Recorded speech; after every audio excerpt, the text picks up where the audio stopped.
Assalamualaikum warahmatullahi wabarakatuh. Waalaikumsalam. Perkenalkan, saya Evi Septianingsih, CGP Angkatan 9 dari Kabupaten Garut.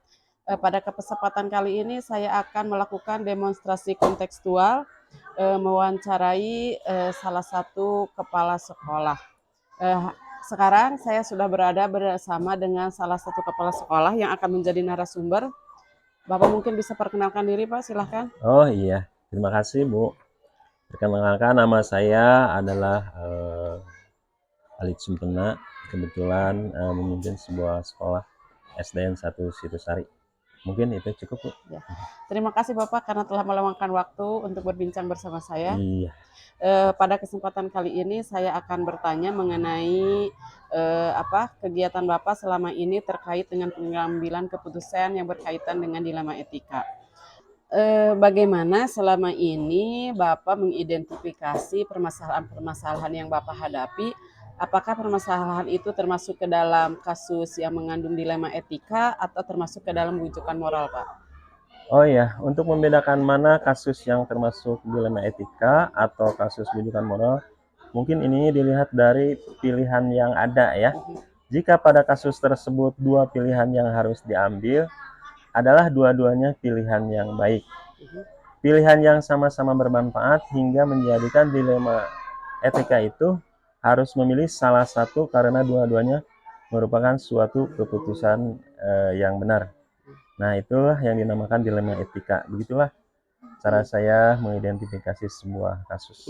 Mungkin jadi itu, jika pilihannya dua-duanya adalah benar, jadi itu mungkin merupakan dilema etika ya Pak ya. Iya, iya. Jika Bapak sudah bisa menentukan kasusnya termasuk dilema etika, kemudian bagaimana selama ini Bapak menjalankan pengambilan keputusan di sekolah yang Bapak pimpin, terutama di mana kasus-kasus itu merupakan dua-duanya sama-sama benar dan sama-sama mengandung nilai kebajikan, Pak. Oh iya.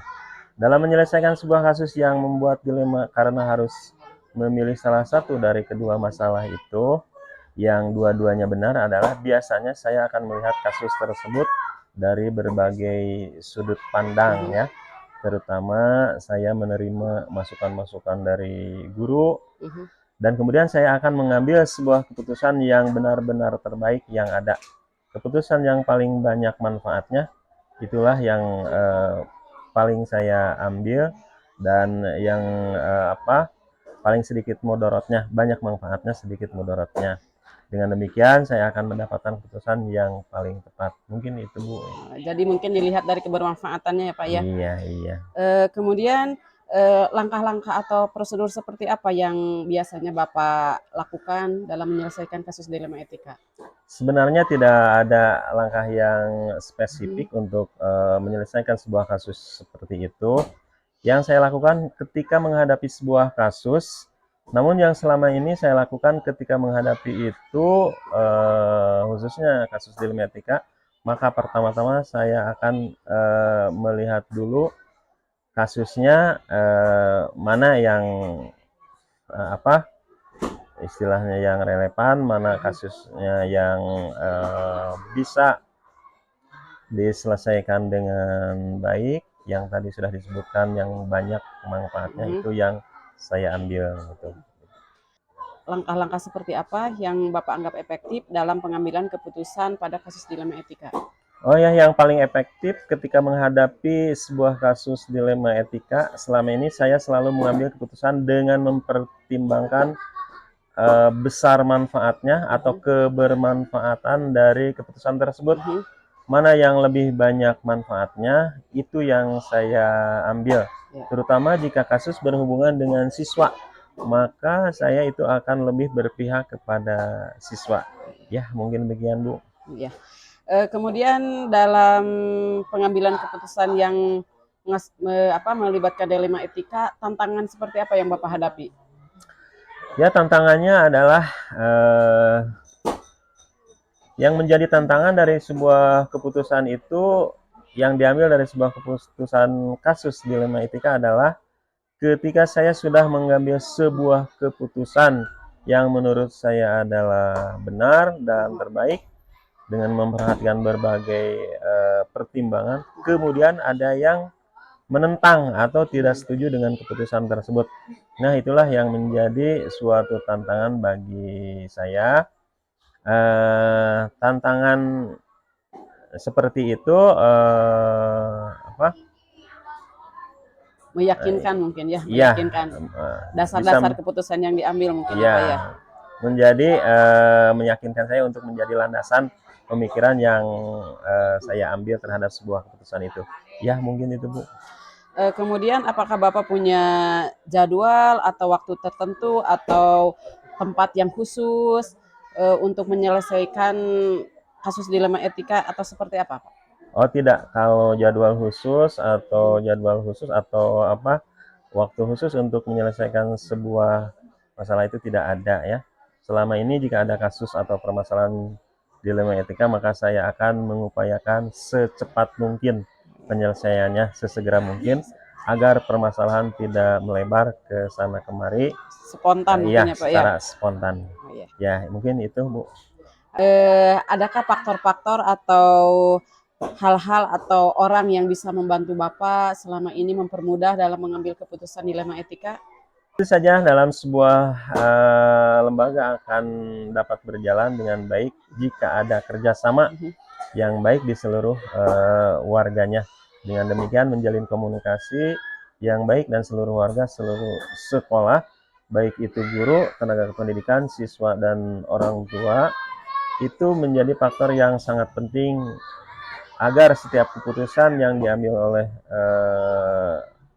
keputusan bersama itu menjadi bermanfaat bagi semua orang dan bisa dipertanggungjawabkan. Berarti kolaborasi mungkin ya Pak. Dari pengalaman Bapak selama menjadi kepala sekolah gitu ya, pembelajaran apa yang Bapak bisa ambil ketika mengambil keputusan yang melibatkan dilema etika? Oh ya, tentunya banyak sekali ya dari kasus-kasus yang saya hadapi yang ada kaitannya dengan dilema etika. Perjalanan yang dapat diambil adalah pertama, tidak menunda-nunda untuk menyelesaikan kasus, itu diselesaikan dengan cepat ya. Kemudian tidak menunda-nunda juga masalah dan harus segera diselesaikan kasus tersebut agar permasalahannya cepat selesai. Yang kedua, sangat penting untuk melihat siapa yang terlibat dalam kepentingan kasus tersebut dan tentu saja mengumpulkan fakta-fakta atau unsur-unsur lain yang relevan dan mempelajari regulasi yang berlaku dalam keputusan yang diambil itu adalah keputusan yang terbaik. Mungkin itu, Bu. Terima kasih Bapak atas waktunya. Terima kasih juga sudah berbagi pengalaman dengan saya mengenai pengalaman Bapak selama ini, selama Bapak menjadi kepala sekolah, kaitannya dengan pengambilan keputusan yang melibatkan dilema etika. Oh ya, sama-sama, terima kasih, Bu.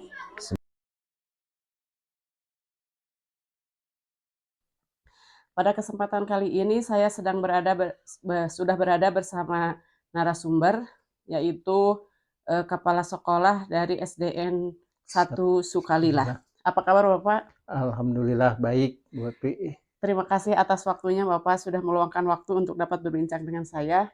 Ya, sama-sama, mudah-mudahan ilmu bertambah ilmunya. Amin.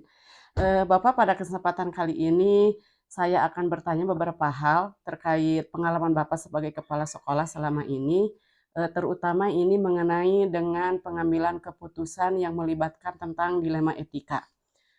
Saya yakin selama Bapak menjabat menjadi kepala sekolah, pasti Bapak pernah mengalami atau menyelesaikan kasus-kasus yang berkenaan dengan dilema etika.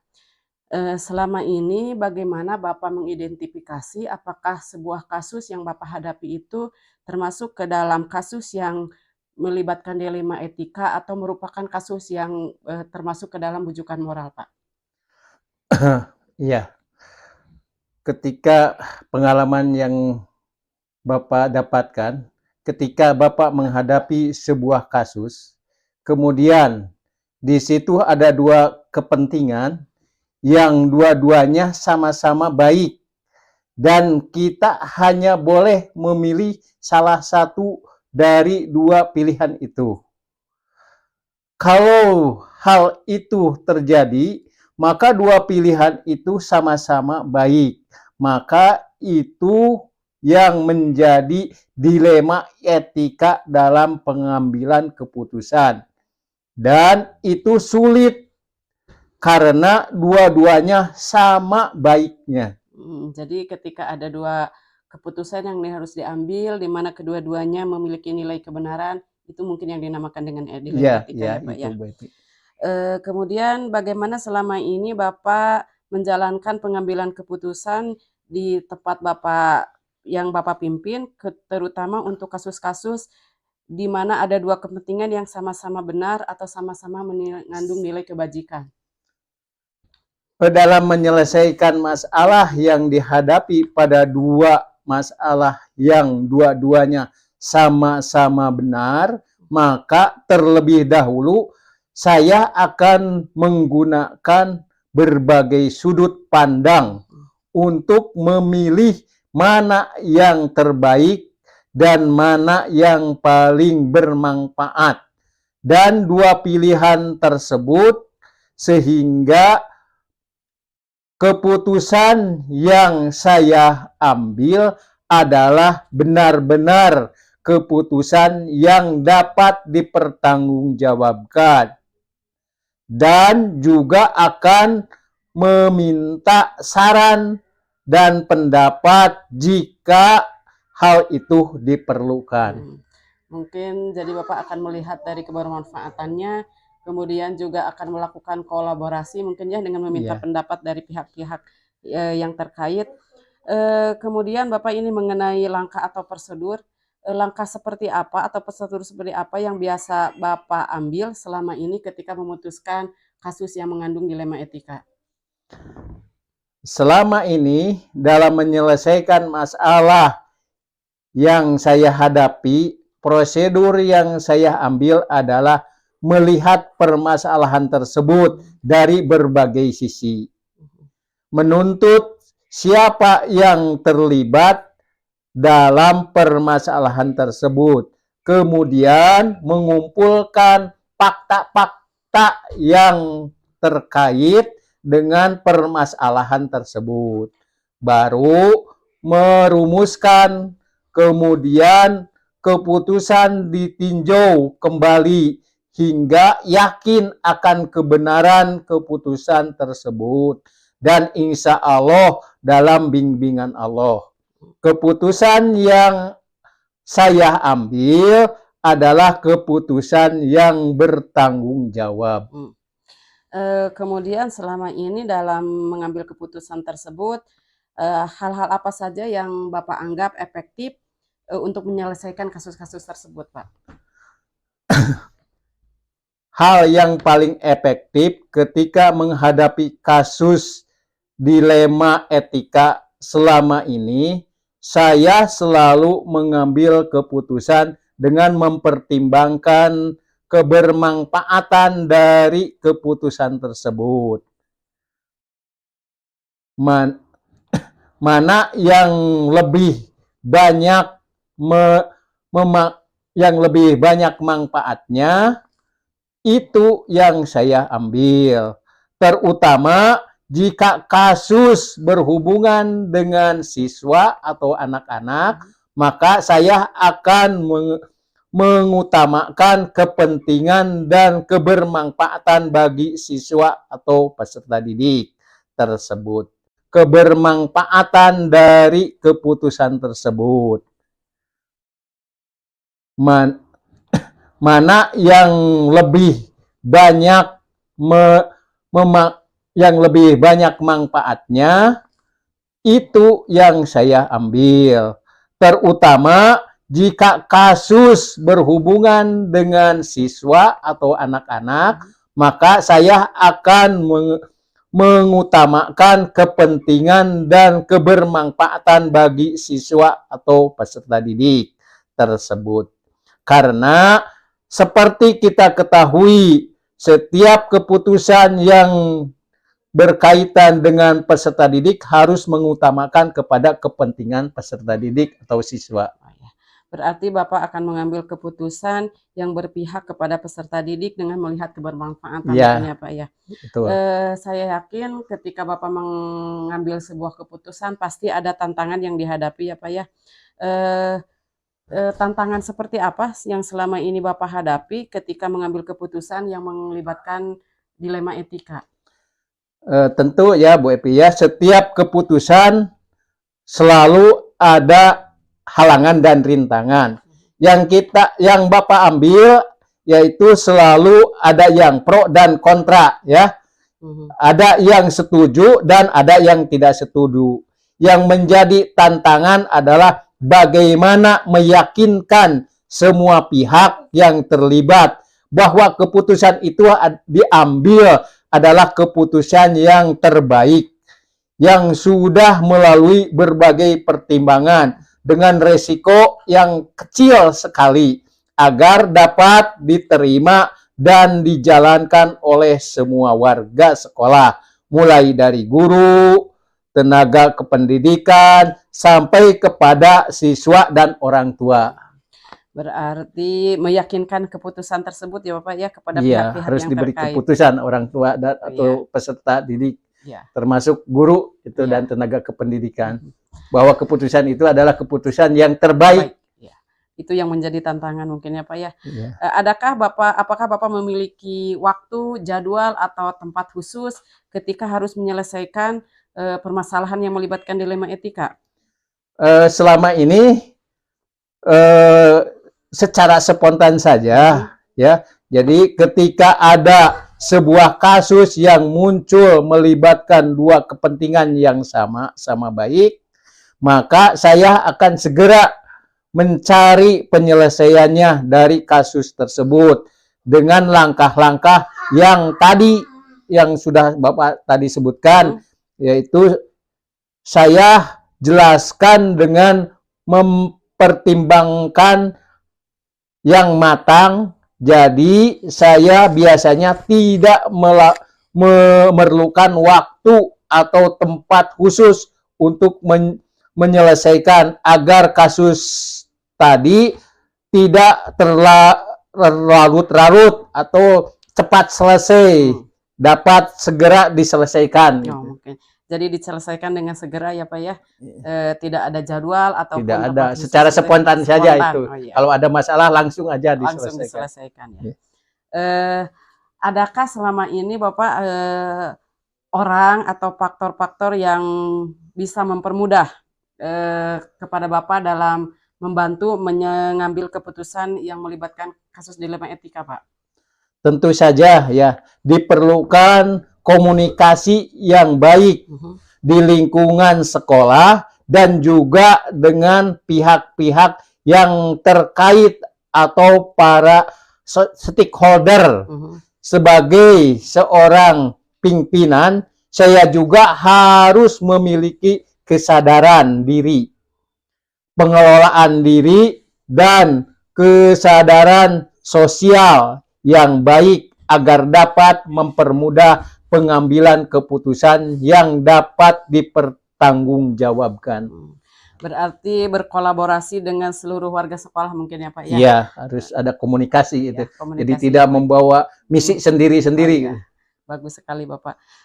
Kemudian dari semua hal yang tadi sudah Bapak sampaikan, pelajaran apa yang sekiranya Bapak bisa ambil dari pengalaman Bapak selama ini ketika mengambil keputusan yang melibatkan dilema etika Pak?